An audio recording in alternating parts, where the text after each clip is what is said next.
বিজ্ঞানীরা এখন কিছু নাস্তিক বিজ্ঞানীরা যারা আল্লাহকে মানে না, ওরা কয় ন্যাচারাল এই প্রকৃতিই সবকিছু। প্রকৃতি এমনি এমনি হইছে, আবার এমনি এমনি শেষ হয়ে যাবে। পৃথিবীটা এমনি এমনি হইছে, এমনি এমনি শেষ হয়ে যাবে। মানুষ হইছে বাবা মার মিলনের মাধ্যমে, আবার এই মানুষ একদিন মরে যাবে, শেষ হয়ে যাবে।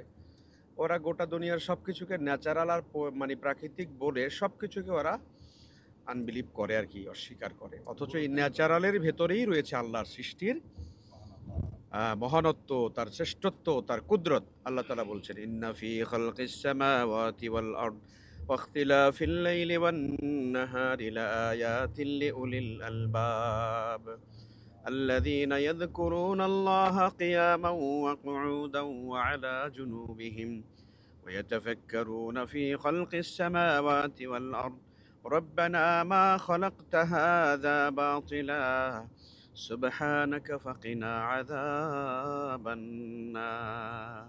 সুবহানাল্লাহ। এই আয়াতে কারিমার মধ্যে আল্লাহ রাব্বুল আলামিন গোটা সৃষ্টি জগৎ, আকাশ জমিন, পাহাড় পর্বত, গাছপালা, তরুলতা, গোটা সৃষ্টি জগৎকে নিয়ে আল্লাহ তাআলা চিন্তা গবেষণা করার জন্য বলেছেন। তার মানে হচ্ছে এই সৃষ্টি জগতের মধ্যে ফায়াতাবিরু ইয়া উলিল আবসার, হে দৃষ্টিসম্পন্ন মানুষ, এই সৃষ্টি জগতের মধ্যে রয়েছে আল্লাহর শ্রেষ্ঠত্ব, আল্লাহর কুদরত।